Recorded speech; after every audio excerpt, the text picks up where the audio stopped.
How's it going, YouTube? Tonight it's a nice cool evening, and this video is about whether to go to the oil fields again for the 942nd time, or whether to get into do some hotshot truck work with some pickups and some massively large trailers, or whether to just be content and sensible with the reefers and flatbeds over the winter, or be an adventurer. What do you think? I know what I want to do.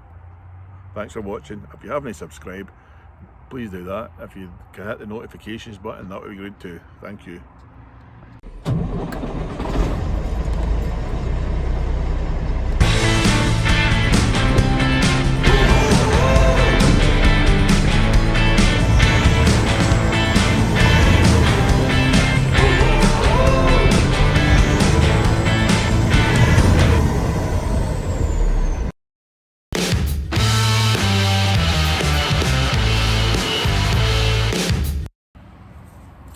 Hi YouTube, Tommy here. I'm sitting outside at the side of a gas station in a gazebo at 9 o'clock at night, and my head's buzzing.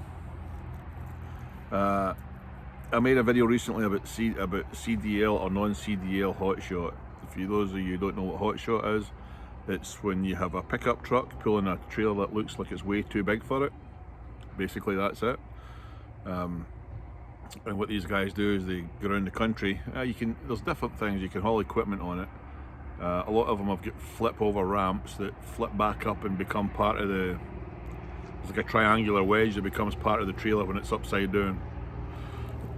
So I see that and I watch the videos, and it looks exciting to me. It's a bit of flatbed work. And they do LTL freight on the small flatbeds. Okay, so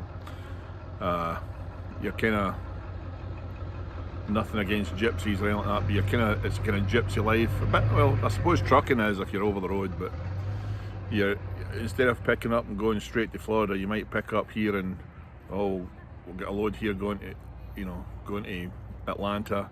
And then you go to Salt Lake and pick up another one. It might be going to Chicago, and you run across there, drop that one off, and it's almost like a bus, so. But it intrigues me, and usually when something intrigues me like that, I have to do it because it'll not go away. The other thing that's always intrigued me about trucking is the oil field. Our reefer stuff right now, we've got 10 trucks pulling reefers, 11, 10. Be 11 this week, pulling reefers, and they're doing all right. It's not as good as it was. It never will be as good as it was a year ago, probably a year and a half ago, but it's doing all right. We're doing fine with it. Reefer generally is quite steady. Never really fluctuates too much. It can, but dry van will. So reefers are doing fine. We have 3 flatbed trailers. We're hauling our basketball courts. We've got steel haul that we do up here, and we've just picked up another one hauling hay. So the hay haul goes out to Denver, to the ranches out there from the hay fields up here, up by Idaho Falls, just north of town. Doesn't pay massive, but the scrap coming back from Denver into Utah pays all right, and then you can get a lot of times a decent bounce from Utah back up here, or you just come home empty because it's only 100 miles. But it can pay to go back 100 miles to Salt Lake and pick up a load coming up for 800 bucks for 300 mile. So we have our older oil field trucks that are sitting there paid off, doing nothing right now. I'm going to use one tomorrow to go pick up a load of hay. But some people in the company want us to put the older trucks, run them over the road, and I have to admit it's a bit spoiled with what we've been doing with the Cascadias, those Freightliner Cascadias with the Detroits in them, 7.5, 8 miles to the gallon, and they run well. They don't they don't break down hardly at all, and we don't want to jinx anything. But if we were still running pack cars and the old Volvos, we'd be done by now. You couldn't make it work. Too much anxiety, stress, hassle with them breaking down, being in the shop, workshop prices are at a premium. We've got a deal here with the local Freightliner dealer where they charge us $120 an hour for labour, which if you're not aware is an excellent rate. It's normally $176 for everybody else. Because we bought trucks from them, that's what we get. Our trailer guys with the reefers are great. We've got good drivers in the reefers, and everything's quite nice and easy and, dare I say, stagnant. It'll grow at a decent rate. You know, we'll probably add some more trucks that are Cascadias, and we'll take it from there. You know, it'll be a nice, steady, boring, growing company.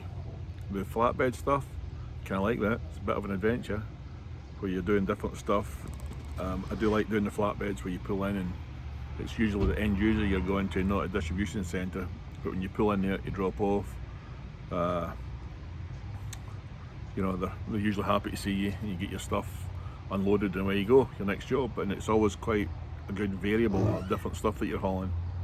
But we're doing our basketball courts. We'll get some hay that we're hauling, and some steel and some scrap, and it's all right.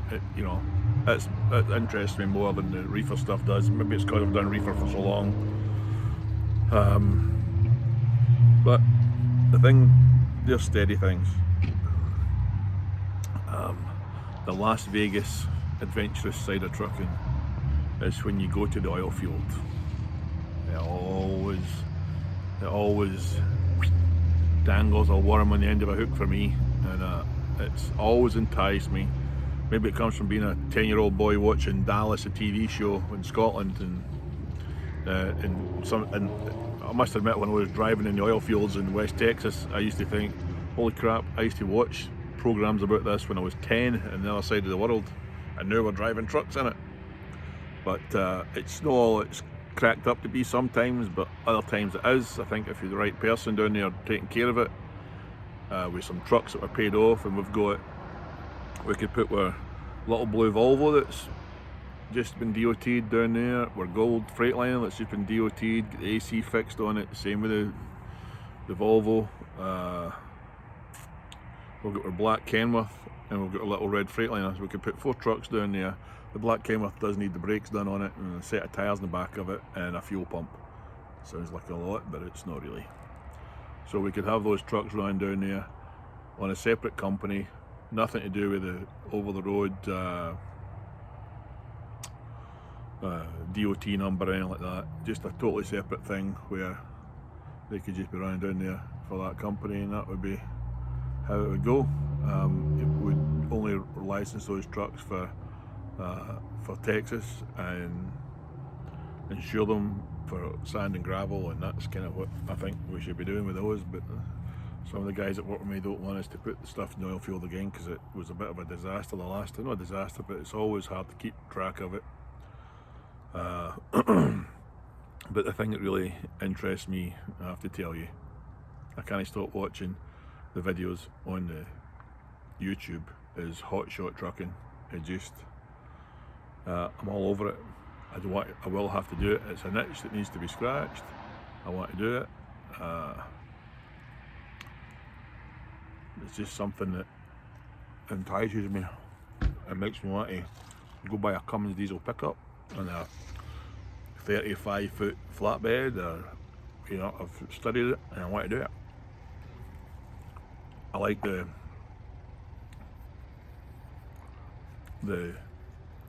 Wild West kind of.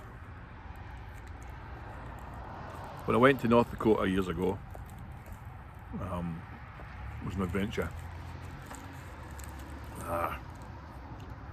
Up there, middle of nowhere, the sub-zero, way sub-zero temperatures, and I'm afraid of heights, but I remember walking to my first set of tanks to climb up on top of, and they're 20 feet tall, and you got to walk up through stairs that you can see through, metal rail stairs that are and then you get up there and you're walking along a gantry that bounces. I didn't like it, but I just thought, you know what, screw it, I'm going to do this. A certain age, I don't remember how old I was, maybe 10 years ago now, so I must have been 45, and I thought, if I don't do it now, I'm never going to do it. And it was an adventure. It was cutting edge, not cutting edge technology, but it's out there. It's kind of, I don't know what the word is. It was a challenge. It was a big challenge for me. And then you go to the oil field, it's a bit of a challenge, you know, down in Texas. And I like that. The reefer stuff and the flatbed stuff, it's steady, but we need to be doing something that's a bit more, well, I do, something that's a bit more adventurous, where I can get a buzz out of it. And the hotshot thing for me, I may be totally wrong, but I just think there's something great about being a pickup. And you know, you pick up a load here in Idaho Falls, let's say, and you're going it's going to Atlanta, and it's so your trailer's 40 feet long, and it's maybe 10 feet in the front of it, pays you $1 a mile, so that'll be $1,600 going across there, and then you might drop down to Salt Lake and pick up some that's going to Denver, and then go to Kansas City and pick up something there that's going to Iowa, and then you get your Denver thing off, and then you know, there's space in your trailer so you can pick up something in Nebraska going to Ohio. And I just like the idea of one day you just don't know where you're going to be going. It's just a new challenge, it's something new. It's just, the guys on there make it look, plus as well, you know, you can unhook your trailer and freaking drive into a town with a Cummins diesel and go get something to eat, or you know, there's something quite owner-operator-ish about it, or quite straightforward and simplistic that I quite fancy doing. So watch this space. We could just be sitting out the winter time, as they say in Scotland, during it out, just I don't know what the terminology is here for that, just sitting it out, going through the motions, waiting for the springtime to come again. We were refixing our flatbeds and just doing what we're doing. We've almost got all our trucks with all drivers in all of them. I haven't had anything to drive this week, so or else we could be hitting the oil field. We were all the trucks again and get that going, and maybe stick our toe in the water with the hotshot stuff. If you don't know what the hotshot, I don't know if I mentioned this already, the hotshots, these pickup trucks with the trailers behind them that look too big for the pickups. But if anybody's got any feedback on these hotshot things, or what's going on down in Texas in the oil field, give me a shout, let me know. I'll be interested to know. Maybe I just need to be settled and calm down and just be happy with what we've got, and try to be a businessman instead of an adventurer. Where's the fun in that though? Yeah, otherwise everything's alright, ticking away. My wife's going to be here this weekend, so that'll be that's good. I'm really looking forward to her getting here, and we'll have a good time. She's here for a few weeks, and all the grandkids here are looking forward to seeing her, and kids are looking forward to seeing her, and yeah, be good to have her here. She likes to come to Idaho in the cold. She loves the cold. That's why she's flying out to Vegas and insists on stay there for a few days to get some sunshine before she comes to the bleak north. It's been a cracking October, nice and sunny. It just gets cooler in the evenings, but they're expecting snow this weekend in some parts. One of our subscribers on here mentioned that he's up in Montana there at Kalispell, and it was snowing today. So we've got a truck unload. Paul's unloading in Butte tonight, tomorrow morning. So we'll see how that works out. But I think I'll make a video tomorrow going and collecting some hay. I think we have to strap it a little bit more than the local guys do here. I see them with a 48-foot trailer with one strap over the front and one strap over the back, and the rest of it just sits there. And I've seen them going through the weigh scales like that, so that seems to be the practice. But I don't imagine going through Colorado's weigh stations that you'd get away with that. They'd probably freaking shoot you for that type of behaviour, but there you go.